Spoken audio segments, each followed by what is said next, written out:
Сегодня мы сделали наконец-то полный детейлинг лодки. То есть помыли это все с мылом.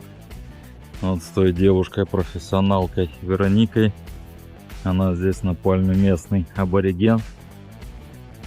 Вот, профессионал. Учила меня какой тряпкой что тереть. Ну, круто сделали. Она не может остановиться никак. У нее профессиональная болезнь. Дотирать все. У нас все блестит. То есть первый раз после сдачи лодки мы ее привели наконец-то в порядок. Помаши ручкой, Раников.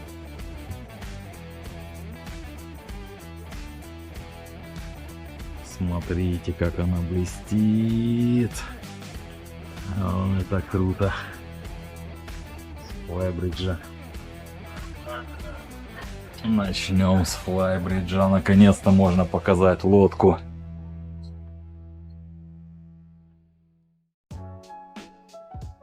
Она сильно отличается от того, что я принял 2 месяца назад.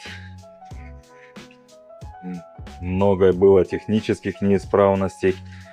Также куча вопросов эстетических, которые мы все это время устраняли с нашей командой. Куча факапов, отказов, в том числе двигателей, рулей. Все дело в системе электроники. Я боюсь этой штуки, ненавижу, поэтому я и полез сюда с головой. Очень много электроники, практически лодка управляется компьютером. Вот, но в этой лодке есть плюсы, есть системы дублирования, на которых я настаиваю, они должны работать. То есть в случае отказа электроники, в любом случае ты должен иметь возможность переключиться и газовать, и рулить.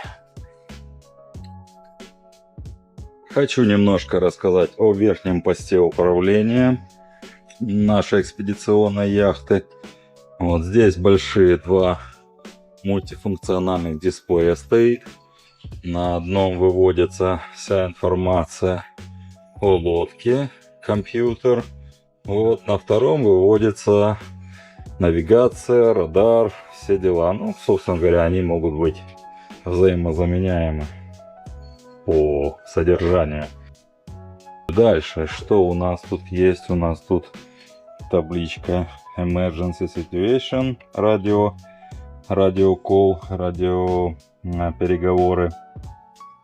ОКВ в случае какой-то там Mayday, не дай бог, пан-пан и все остальное. То есть, что говорить с указанием здесь MMSI, call sign, название судна. Опять же, это система руления. У нас есть 4 вида управления. То есть это NFU. Система значительно отличается от стандартного руления электронным штурвалом, поэтому требует особых навыков. Честно говоря, мне это чуждо. Не знаю, конечно, надо приноровиться, но в марине я такого не делаю. Как правило, поигрались и все. Почему? Потому что надо постоянно смотреть индикацию позиции рулей. То есть, если штурвал, я точно понимаю, что у меня 2 оборота перекладки с одного борта на другой. Слева направо, допустим, то есть ровно 2 оборота. 1 оборот это центр. Также у меня есть марка, это очень удобно, не надо следить за индикацией. Лодка, повторяюсь, лодка управляется all style.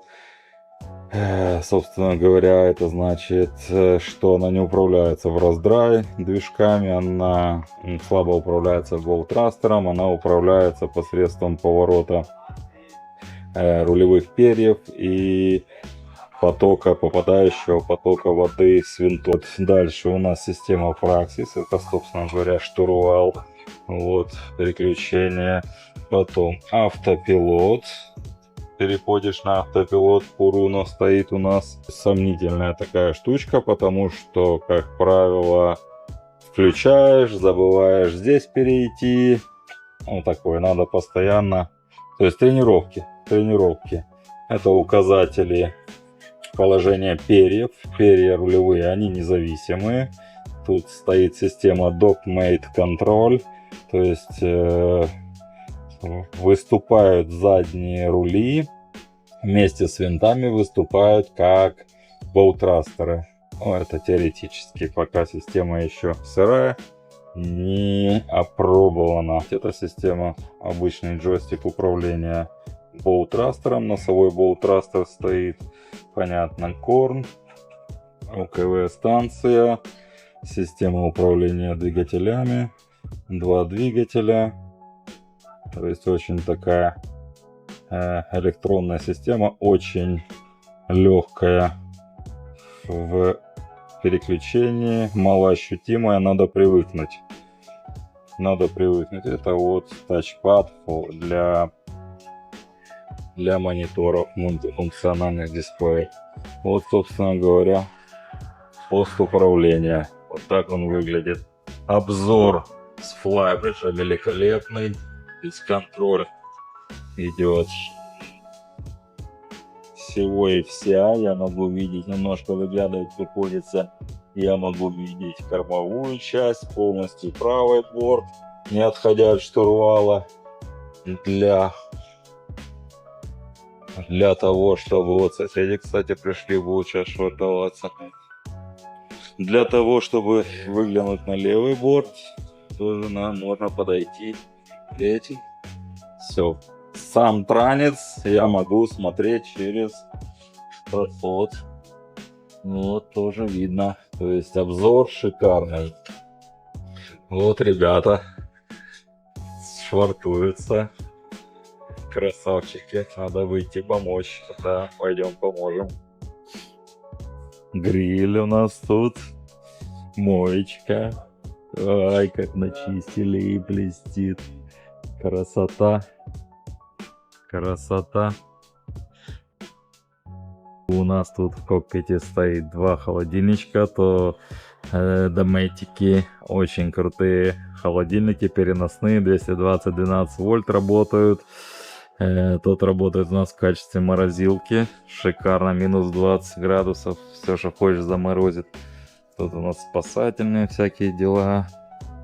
Это у нас так называемый Master Station, где в случае emergency собирается весь экипаж. И также вот в шкафу здесь отключение, аварийное отключение электрики, подача топлива, пожарный гидрант и тому подобное. Тендер наш Highfield 500, 5-метровый, со 100-сильным движком Suzuki.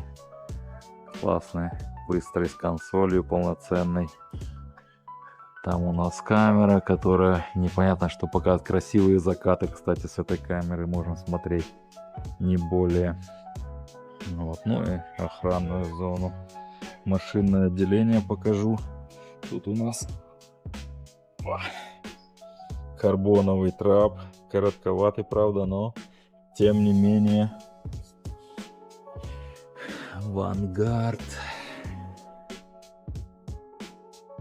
Пошли вовнутрь. Тут у нас водонепроницаемые двери. Вот такой толщины. Это у нас фаны вытяжные стоят, вентиляторы. Система пожаротушения. Watermaker. Нагреватель воды. Система Webasto на кондиционирование и обогрев. Тут щиты 220, это у нас трансформатор 380, 220, 110 он же. Система рулей аварийная и электроникой управляется, также серьезная. Все тут у нас Виктроны мультиплюсы 3 штуки стоят. Это у нас калия на случай 220 вольт, если не будет 380 марины. Зарядники стоят. Тут у нас виктроновские контроллеры солнечных батарей. 4 штуки, MPPT 150/70. Красавчики.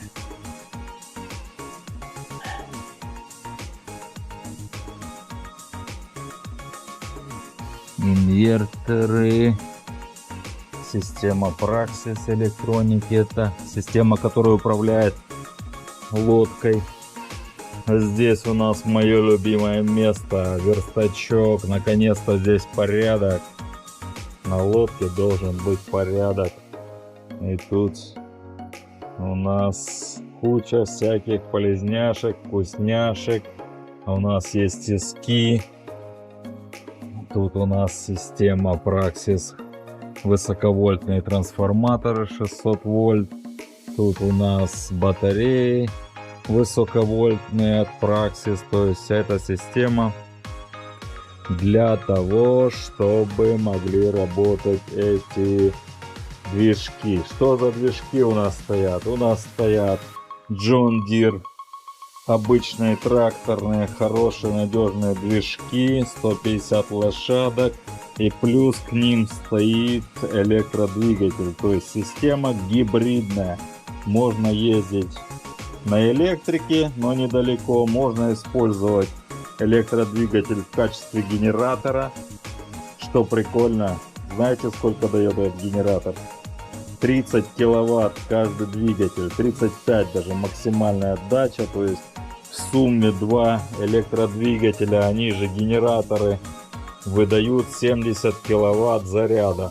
То есть эти батареи заряжаются в течение 3 часов, 2 банка, и могут выдавать на электродвигатель в районе 30 миль можно пройти на них. Тут у нас система управления движками.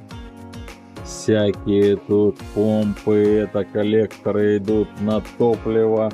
У нас очень много топливных и водяных баков. 7 топливных, 5 водяных баков, танков. И мы можем распределять и вес лодки, и перекачку делать. Тут у нас билджи, управление правым двигателем. Движок правый такой же. Вот эту штучку мы классную замутили. Это идет билдж, это откачка трюмных вод. Фильтр поставили для того, чтобы видеть объем и засорение, потому что у нас его не было. И у нас попала гайка, откуда-то выпавшая, в помпу, трюмную откачку билджа, и заклинила шестерни. Поэтому мы добавили фильтр, и теперь у нас еще есть возможность контролировать, сколько воды мы забираем из любого отсека. Потому что у нас стоит коллектор, и мы здесь можем выбирать, какой отсек нам нужно откачать, и просто открываем, включаем помпу. Помпа у нас идет как на билдже, так идет и на Fire Pump. Это система пожаротушения от гидранта пожарного. Вот также ручная помпа стоит. Лодка сертифицирована по классу 0, MCA сертификация. Вот у нас здесь трансформатор еще один. Вот, собственно говоря, танки указаны. Танки 5, 6, 7 танков топливных. Здесь у нас это 2 дневных танка, из которых забирается топливо на двигатели непосредственно. Здесь у нас танки, в которых хранится топливо и перекачивается сюда в дневной. Это у нас 4 танка воды, серые воды, черные воды и танк гликоль. Это антифриз, грубо говоря, который охлаждает электродвигатели, генераторы, идет система охлаждения. За ним тоже надо следить. Без системы охлаждения далеко не уедешь. Вот такая вот интересная штучка. Тут у нас вторые водонепроницаемые двери, которые ведут непосредственно в каюту экипажа. Эта каюта довольно просторная, имеет двухъярусную кровать, широкую, не узкую, как это обычно в крю-кабинах. Вот. Ну, также она может использоваться в качестве гостевой каюты, так как лодка подразумевает управление семьей, владельцем. И эта каюта может использоваться также в качестве гостевой для гостей. Поэтому кровати широкие, такой вот даже уголок мягкий есть, где можно посидеть. Шкафы для одежды, куча всяких шкафчиков, а также вот хороший иллюминатор. Все шикарно. Двигатели практически не слышно, так как дверь герметичная. Вот такой аварийный выход тут со ступеньками. Также довольно просторный гальюн с моечкой, с душевой кабиной. И выход непосредственно в кают-компанию. На камбуз, что немаловажно. Это одно из самых моих любимых мест на лодке, так как здесь можно что-то вкусненькое приготовить. Здесь вся необходимая техника, а также шикарный вид 360 практически, и можно готовить непосредственно на вахте. Вот такая интересная штучка стоит у нас в углу камбуза. Такое место, куда особо шкаф не встроишь.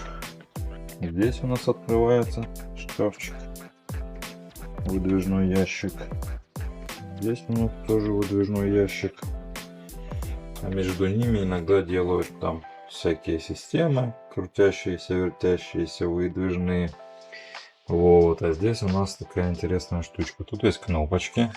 Никак не мог понять, что это такое. Ну, то есть холодильник, морозильник, что такие-то кнопки. Потом нажимаю. Оказывается, это выдвижная полка. Прикольно, кстати говоря. Ну, понятно, когда работает. То есть раз. И выдвинулась. Прикольно. Так это работает. Там подсветочка даже есть. То есть там еще, если одну полку установить, то в принципе всю мелочевку какую-то можно туда засунуть. Очень удобно. Просторная, светлая кают-компания, как вы можете видеть, с двумя столами. Одна обеденная зона, одна зона для работы справа. Телевизор также выдвигается. Вот здесь шикарное место для вечерних посиделок. Допустим, когда на улице погода не очень хорошая, там открывается телевизор, закрываются жалюзи и можно сидеть, кайфовать. Тут на камбузе кто-то готовит вкусняшки на вечер. Самое интересное здесь. У нас есть 3 дисплея. Это мультифункциональный дисплей MFD. То есть на каждом из них можно выводить различную информацию. Камеры, состояние двигателей, состояние танков, ну, всю информацию о лодке, собственно говоря, которая нам нужна, навигация, радары, все. Здесь у нас мультифункшн от Victron, вся информация по заряду сервисных батарей, разряду, солнечным панелям выходит сюда на этот дисплей. Это у нас Praxis, та система, которая управляет лодкой, показывает нам состояние батареи, состояние зарядов. Это у нас стабилизатор, он сейчас выключен. Кстати, обалденные стабилизаторы. УКВ станция. Это у нас автоматический горн, все подача сигналов, все дела. Здесь у нас дворник, очиститель стекла. Тут мультифункциональный фурун, ветер, как правило, я выставил, чтобы он показывал мне ветер. Это у нас АИС фуруну, это у нас тоже мультифункциональный дисплей, в котором стоит скорость, глубина, все необходимые штучки. Кренометр, дублирующая радиостанция УКВ.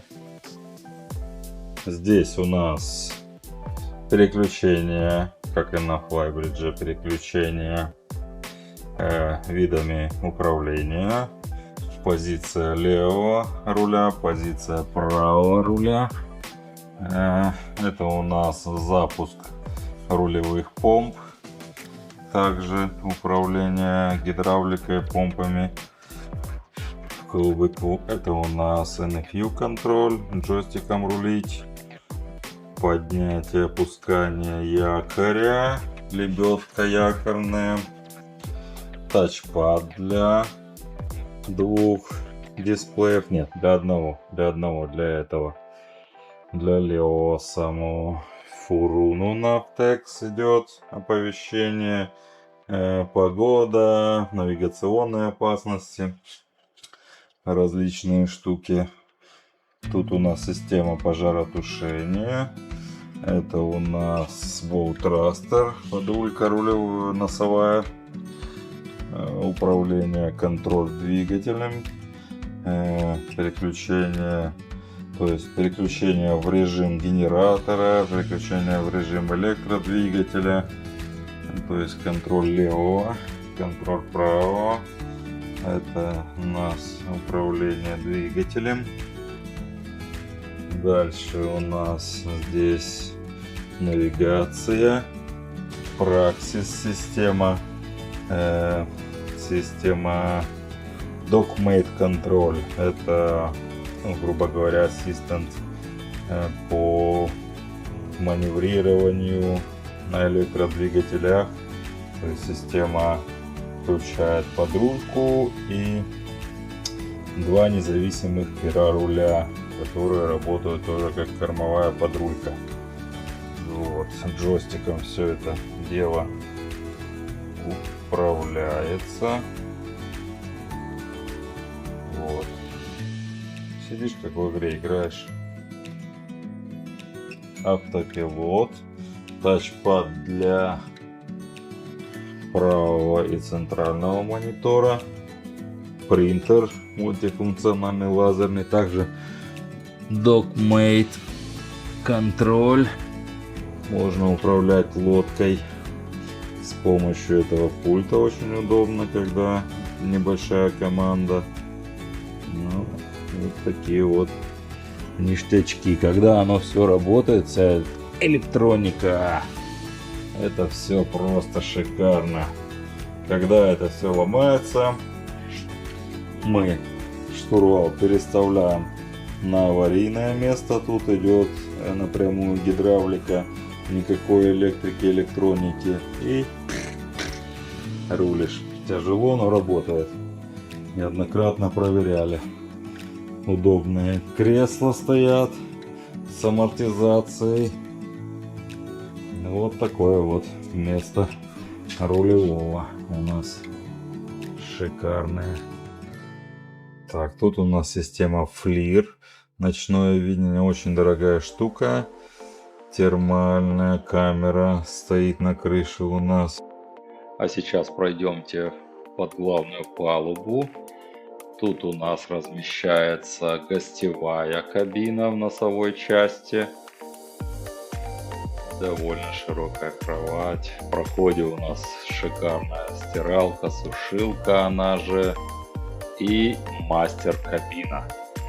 Самая центральная часть, самая центровая каюта. Очень комфортная, со своим отдельным, естественно, санузлом гальюном. Телевизор большой вылезает там из шкафа. Вот гальюн непосредственно. С душевой кабиной, естественно. Полотенцесушители стоят в каждом гальюне. Пройдемте в носовую каюту.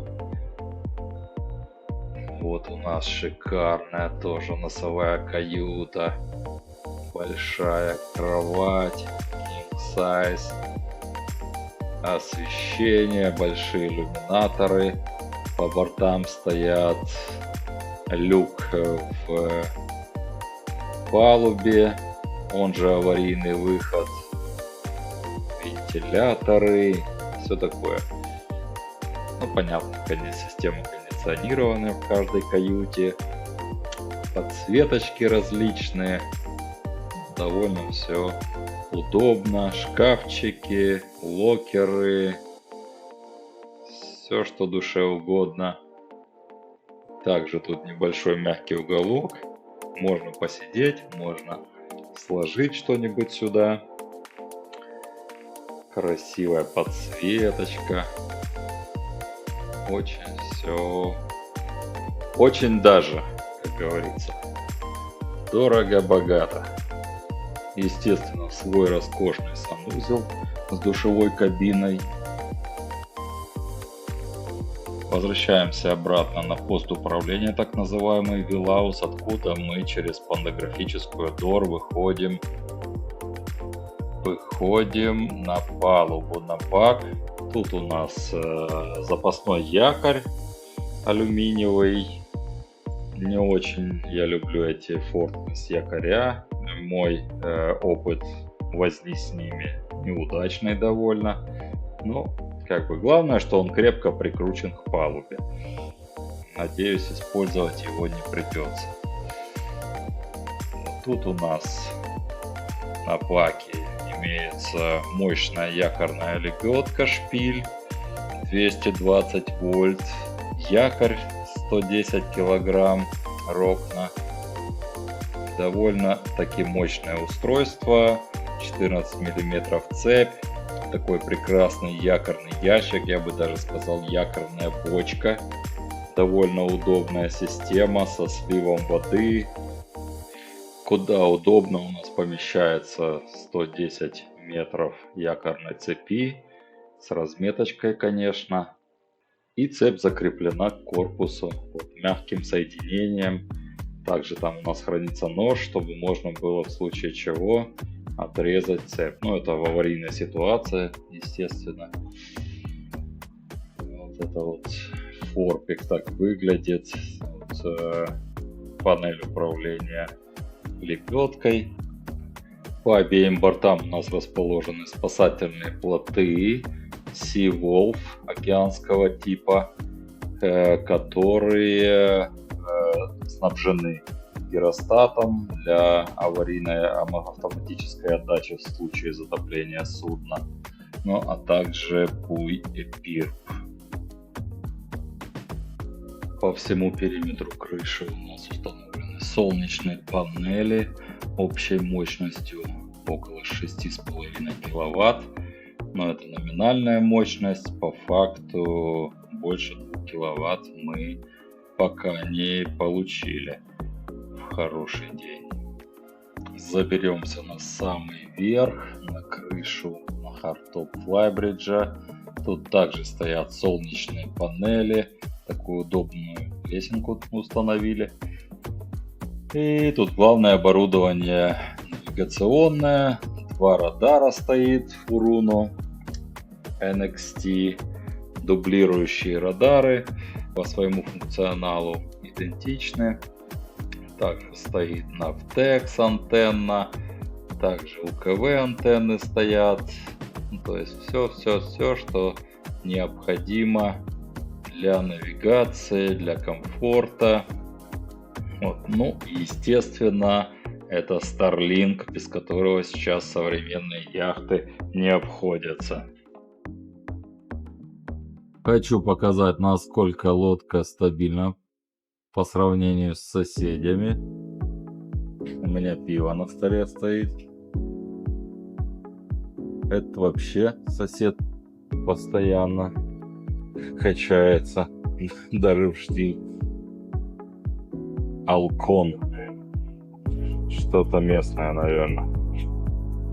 Вот его колбасит постоянно. В любую погоду. мы стоим.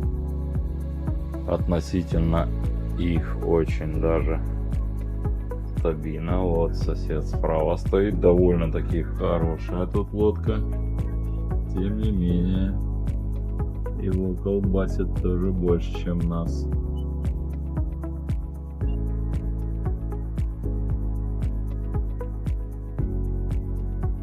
А я думал, это нас колбасит. А нет. Несмотря на нашу ширину, нет. Хорошо себя чувствуем. Думаю, что такой эффект связан с весом лодки, потому как пластиковая лодка будет намного легче. Но несмотря на узость, лодка довольно-таки стабильно себя ведет. На то она экспедиционная. Всем спасибо, друзья, за просмотр. С вами яхтенный капитан Сюрвеер Валерий Кидалов. Если есть вопросы, задавайте, не стесняйтесь. Буду рад общению, знакомству и до новых встреч в море.